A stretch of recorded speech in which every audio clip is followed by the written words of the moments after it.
ओशो प्रेमियों और मित्रों को मेरा नमस्कार।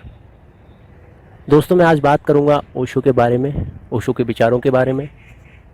मैंने जिम्मा उठाया है कि ओशो को जन जन तक पहुंचाऊं, उनके विचारों को आप तक साझा करूं। दोस्तों, ओशो ने जो क्रांति इस जगत में लाके खड़ी कर दी है, ऐसा कोई कर ना सका। जिस युग की हमें तलाश थी वो युग आ चुका है, जिसको हम ओशो युग कह सकते हैं। ओशो ने अपने विचारों के दम पर वो क्रांति ला दी है जिसकी हमें तलाश थी और जिसकी हमेशा से इस युग को, इस समाज को, सारे संसार को ज़रूरत थी। तो ऐसे ही कुछ ओशो से जुड़ी बातों को मैं आपसे साझा करूंगा और ओशो के विचारों के बारे में भी आपको कुछ बताऊंगा। और दोस्तों, मैं आपसे निवेदन भी करता हूं कि प्लीज़ आप ओशो को समझें, उनको जानें, उनको पढ़ें, क्योंकि आज हमारे समाज में ओशो जैसे सद्गुरु की ही ज़रूरत है। ये समाज जिस मार्ग की तरफ जा रहा है उससे सिर्फ ओशो की दृष्टि ही हमें पार लगा सकती है। ओशो की ही दृष्टि क्यों? क्योंकि ओशो ने उन भिन्न भिन्न विचारों को प्रकट किया है जिन पे कोई बोलने की हिम्मत भी नहीं कर सकता। तो आज उन सभी विचारों को आपके साथ में साझा करूंगा।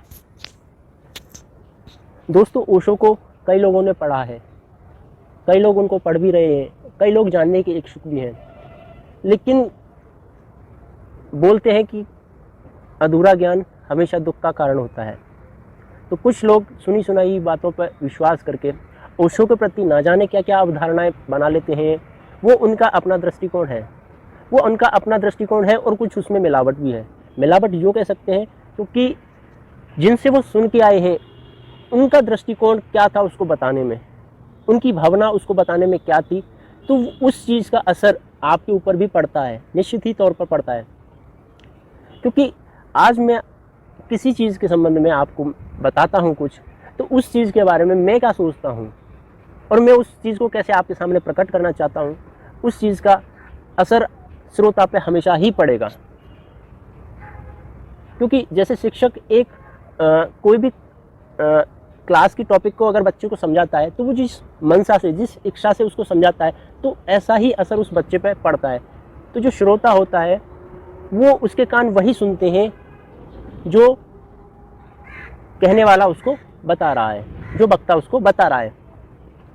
तो दोस्तों, ओशो के बारे में जितनी जितनी नकारात्मकता आप लोगों ने सुनी होगी, शायद ही किसी के बारे में सुनी हो, लेकिन हम उन नकारात्मकता पे ही सीमित हो जाते हैं, उस नकारात्मक प्रभाव को अपने ऊपर ढाल लेते हैं और फिर हम न जाने क्या क्या गलत और मनगढ़ंत कहानियों को अपने ऊपर प्रभावी होने देते हैं, जिससे ओशो जैसे सद्गुरु की एक अलग छवि हम लोगों को प्रकट भी करने लगते हैं और उसकी एक अलग छवि अपने मन में भी बसा लेते हैं और उसकी सच्चाई से फिर हम कभी रूबरू नहीं होना चाहते। रूबरू इसलिए नहीं होना चाहते क्योंकि एक अलग अवधारणा हमने बना ली है। तो आज ही उन अवधारणाओं को तोड़ने का मैं थोड़ा सा प्रयास करूंगा। मित्रों, ओशो ने जो इस जगत में क्रांति लाई है, देखो सद्गुरु बहुत हुए, लेकिन ऐसे सद्गुरु जिन्होंने हर टॉपिक पे, हर विषय पे आपको एक गहनतम अध्ययन और एक विशेषज्ञ के तौर पर उसको विद प्रैक्टिकल उदाहरणों के साथ में और एक साइंटिफिकली तरीके से जैसे आपको डिफाइन किया है, ऐसा शायद किसी ने ना किया हो। उन्होंने अलग अलग रोचक तथ्यों, जिनको कोई छूना भी नहीं चाहता, जिनको लोग जानते भी नहीं, उन लोगों के बारे में उन्होंने बताया है। सेक्स जैसे टॉपिक पे भी उन्होंने अपने विचार व्यक्त किए हैं। सेक्स जैसे टॉपिक को कोई उठाने में घबराता है। घबराना इसलिए होता है क्योंकि हम रूढ़िवादी समाज उसका ही पालन तो कर रहे हैं, जैसा हमारे समाज ने बनाया वैसा ही उसका हम पालन करते रहते हैं और वही अवधारणाएं हमारे मन पे भी छा जाती हैं और इस कदर छा जाती हैं कि उसके अलावा देखने को फिर कुछ बचता नहीं है। जैसे लोगों ने दिखाया वैसा हम देखना चाहते हैं। लेकिन ओशो सबसे अलग थे। ओशो ने चीज़ों को देखा, परखा और ये देखा कि समाज में कितनी गलत प्रथा प्रसारित और प्रचलित हो चुकी है। उन्होंने सेक्स के बारे में लोगों को अवेयर किया कि सेक्स क्या है। लोगों को बताया कि सेक्स कोई ऐसी विषय वस्तु नहीं है जिससे तुम खामखा डर जाओ। उसको जानने में ही इस समाज की भलाई है। उन्होंने उसके बारे में कई सारे अपने प्रवचनों में, प्रवचन मालाओं में इसका अच्छे से डिफाइन किया है इसको। आगे मैं वो सारी प्रवचन भी आपको समय समय पर उपलब्ध कराऊंगा। लेकिन आज हमारे जगत को, हमारे समाज को इस चीज़ की ज़रूरत है कि हम ओशो जैसे सद्गुरुओं को पढ़ें, उनको जानें। आज की दुनिया में ओशो जो कहते हैं, ओशो ने जो कहा वो एकदम से स्पष्ट रूप से आप सबके सामने व्यक्त होता हुआ दिखाई दे रहा है। जैसे जैसे ओशो ने कहा कि आगे चल के ऐसा होगा, और लगभग वैसा हो भी रहा है। ओशो ने कहा अगर सेक्स को नहीं जगाओगे, अगर सेक्स को नहीं समझोगे, माफ़ करना, सेक्स को नहीं समझोगे तो आगे चल करके बहुत सारी समस्याओं का सामना आपको करना पड़ेगा। और वो आपके सामने हो रहा है और आप देख रहे हैं नित्य नए।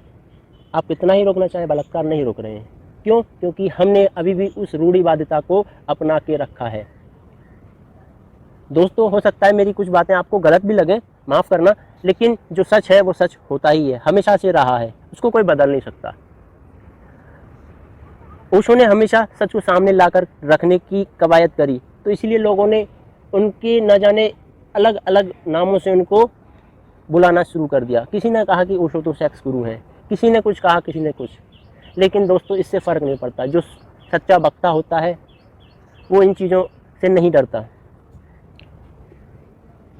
मैं कहूँगा ओशो एक समाज सुधारक भी थे, ओशो एक सद्गुरु भी थे, नहीं है, और ओशो एक सद्गुरु रहेंगे, हमेशा ही रहेंगे। ओशो ने जो अपने विचार व्यक्त किए, शायद ही उन जैसा कोई विचार व्यक्त कर सके, क्योंकि जितनी उनकी सोचने की गहराई थी, शायद ही कोई वहाँ तक पहुँच सके।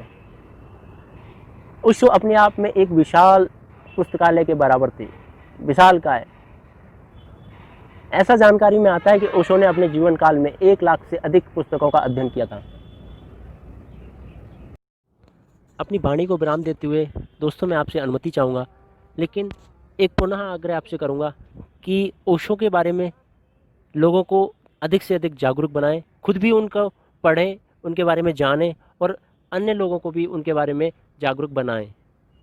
क्योंकि दोस्तों, ये मेरा मिशन है कि मैं ओशो को घर घर तक पहुंचाऊं, उनके विचारों को, उनकी जैसा चाहते थे उनको लोगों के हृदय में बसा दूं।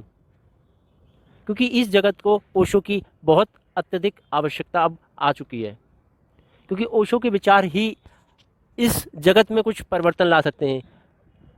ऐसा लगता है कि वो कोई अवतार लेकर के आए थे और वो हमसे वो सारी चीज़ें कह के चले गए जिसकी हमें ज़रूरत है। तो इन्हीं बातों के साथ मैं आपसे अनुमति चाहूँगा। और दोस्तों, एक आग्रह मैं और करूँगा, अगर आपको मेरी बातें अच्छी लगी हों तो आप प्लीज़ इसे अन्य लोगों के साथ भी शेयर करें, और मेरा चैनल ओशो मिशन, जिसे आप प्लीज़ सब्सक्राइब करें। और आपका साथ ही मैं चाहूँगा कि ओशो को